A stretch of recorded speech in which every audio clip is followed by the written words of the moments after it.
This is Before It Was Headlines, It Was Prophecy. And I'm your host, Katie Elizabeth. And this is a special report. Scripture when Peter is speaking in Acts chapter 2, he refers to the day of Yud-Heh-Vah-Heh being both great and terrible. And he's quoting Joel. And I can't remember ever proclaiming a warning so strongly, but this week I truly hope events do not unfold as promoted. I believe the Bundy Branch situation was a ruse. Not fully, and certainly not at the hands of the Bundys, but to get the passion and division stirred in the American people. Without a doubt, Harry Reid and the BLM are not finished, but the appearance that the government will listen to the people and possibly even back down is just that, an appearance.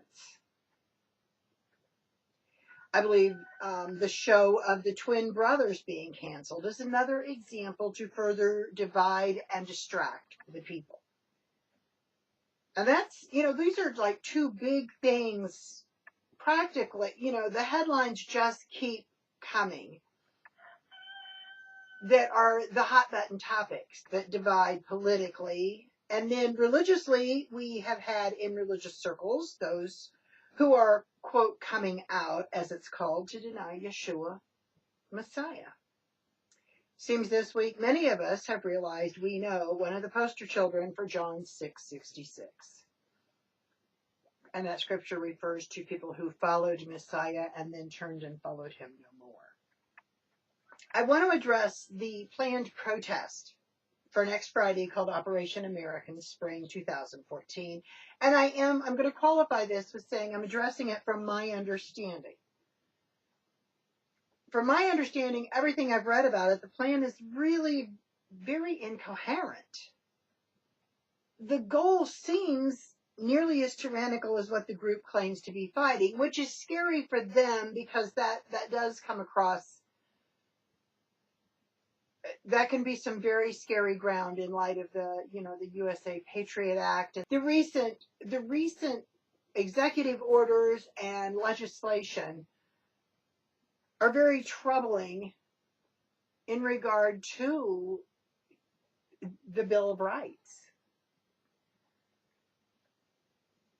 And the method that this group plans to utilize seems almost as tyrannical as what they say they're fighting. It's hard to follow a logistics in their premise. The security of Washington, D.C. has already shown their colors in killing a woman with a baby in a car, and 6 months later, a completely different account of the incident has now been unveiled. But the opinions were voiced very quickly, based upon nothing but political leanings. No facts were presented at the time. No one knew.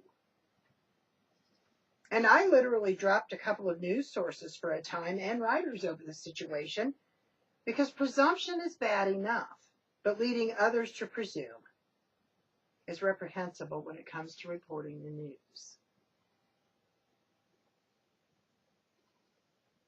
Scripture tells us as the end of days unfold, the day of Yud-Heh-Vah-Heh will be both great and terrible. And I shared the reference at the beginning of the show. It is truly time for the believers to step out of our dependency, or quote faith, if you will, in earthly powers, and literally be in the place we can be used of Yud-Heh-Vah-Heh in these trying times. Because as we're watching things unfold, we're seeing a larger chasm between great and terrible. It's becoming very polarized. And great and terrible will be as well. Denying Yeshua was prophesied by the Apostle Paul as he referred to the great falling away. Peter said judgment would begin in the house of Elohim.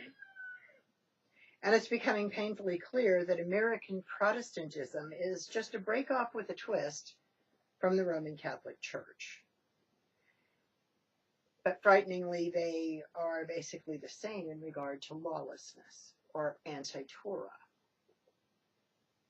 Just as Jeremiah warned ancient Israel, we too are about to be overtaken and enter into captivity.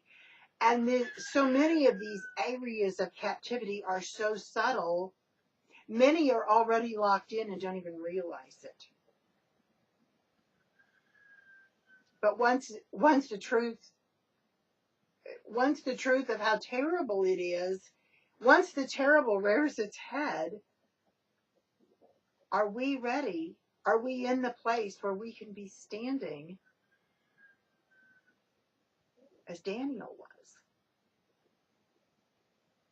Daniel saw great things because he stood his ground against the terrible things. Are we ready to be a Daniel?